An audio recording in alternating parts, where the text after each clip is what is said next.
तुम्ही आणखी एक मागणी करताय की 4 प्रमाणपत्र जी रद्द झालेली आहेत मराठवाड्यातली ती द्यावीत, पण मुळात त्यांच्या कागदपत्राची पूर्तता करताना ते चुकीच्या पद्धतीने आहेत, त्यांच्या ज्या नोंदी आहेत त्या प्रॉपर नाहीत असा शेरा अधिकाऱ्यांनी मारलेला आहे आणि त्यांना यापूर्वी अनेकदा सुनावणीसाठी बोलवलं होतं. त्या अधिकाऱ्याचा मायाचा बोचांच्या सरकारच्या आयचा चिना समजा आता तुमच्या बहिणीची व्हॅलिडिटी झाली आणि तुमची रद्द केली, काय पुरावे द्यायचे हो? ते तळतळाटे लागले तो आम्हाला, हे आमच्या जीवारी घाव करायले तो. मीडिया समोर हे नाही बोलायला पाहिजे, मलाही कळतं संस्कार आहेत, पण पोरच मारायला लागले तर संस्कार काय करायचे? पोरच फासे घ्यायला लागले तर संस्कारात शब्द वापरू काय करू?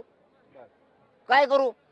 ते बोडकीची व्हॅलिडिटी झाली, भावाची बहिणीची रद्द केली, हे दही अंडीची. याचं काय केलंय? निर्णय दिलाय व्हॅलिडिटी द्या म्हणून, शिरसाठीने त्या घुमऱ्याच्या पोरांनी रद्द केली. इकडे ते पूर्णा तालुक्यात गौर सर्कल आहे, तिथं काय चुलत्याला दिली, त्याच्या पुढे कुणबी आहे, आणि ज्यांनी काढली त्याच्या खाली काय फक्त कू लिहिलेलं आहे, कू कू कू. अधिकाऱ्यांचं म्हणणं आहे कू म्हणजे कुत्रं होतं नाही ते कुलकर्णी होतं, मग कुणबीच्या वर गु गु गु लिहिलेलं त्याचं काय होतं? ही मराठ्यांबद्दलचा द्वेष आहे भाऊ, आणि मी मराठ्यांच्या मनातलं दुःख बोलतोय म्हणून मराठी एका जीवानी हे सगळे. तुम्ही आता या 2-5 मिनिटांमध्ये जी काही मी मुलाखत घेतोय त्या काळात तुम्ही 2-4 वेळा शिव्या हसडल्या, आणि पण हे योग्य वाटतं का तुम्हाला की अशा पद्धतीनं शिव्या देणं? ते आमच्या पोराला फाशी घ्यायला होती त्याचं काय, ते का उपटिणार आहेत का आमचं काय? अरे भाऊ ही तळतळे लेकर फाशी नाही घ्यायले, आमच्या लेकरापेक्षा हे मोठे आहेत का? हे आमच्या लेकरापेक्षा मोठे. तुम्हाला एक उदाहरण सांगतो हे कसे आहेत. पहिल्यांदी गाई म्हणजे गोमाता गाई ह्या राखोळी दिल्या जायच्या. राखोळी कळते तुम्हाला? राखोळी दिल्या जायच्या. मग ज्याच्याकडे राखोळी देईल दिवसभर ते चारून आणायचा, मग ते लेकरा बाळाला दूध काढून आपल्या घरच्याला द्यायची. इमानदार होता राखोळी करणारा, तो कधी दूध काढीत नव्हता. यांच्याकडे राखोळी दिला महाराष्ट्र मराठ्यांनी, हे दूधच प्यायले सगळं तिकडे त्यांच्या. मग तर मग ह्या सगळ्या मुद्द्यांवर तुम्ही आता आक्रमक झालात.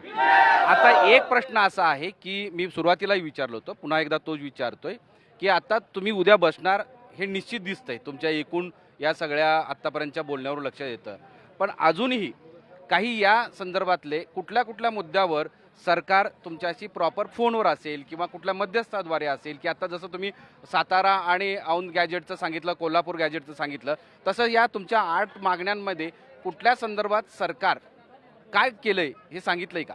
30 तारखेपर्यंत करतो म्हणले हो सगळं. ही बी दुसरी बातमी तुम्हाला. अच्छा, हा 30 तारखेपर्यंत करतो म्हणले आणि नका करीनात, आपल्यात दम आहे ना.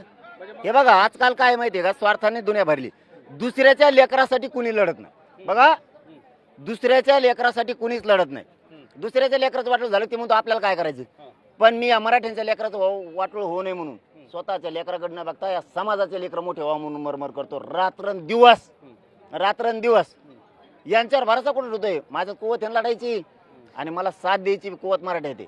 मराठ्यांनी ओळखलंय की आपल्या पाटला त्रास द्यायला सरकार, आणि काही आमचे लोक पण मराठी चौचळून उठलेत.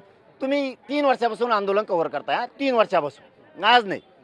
तुम्हाला आंदोलनाच्या अगोदरच्या दिवशी कवा अंतरवाली जाम झाले तुम्ही बघितले? तुम्ही रोज लक्षात घ्या.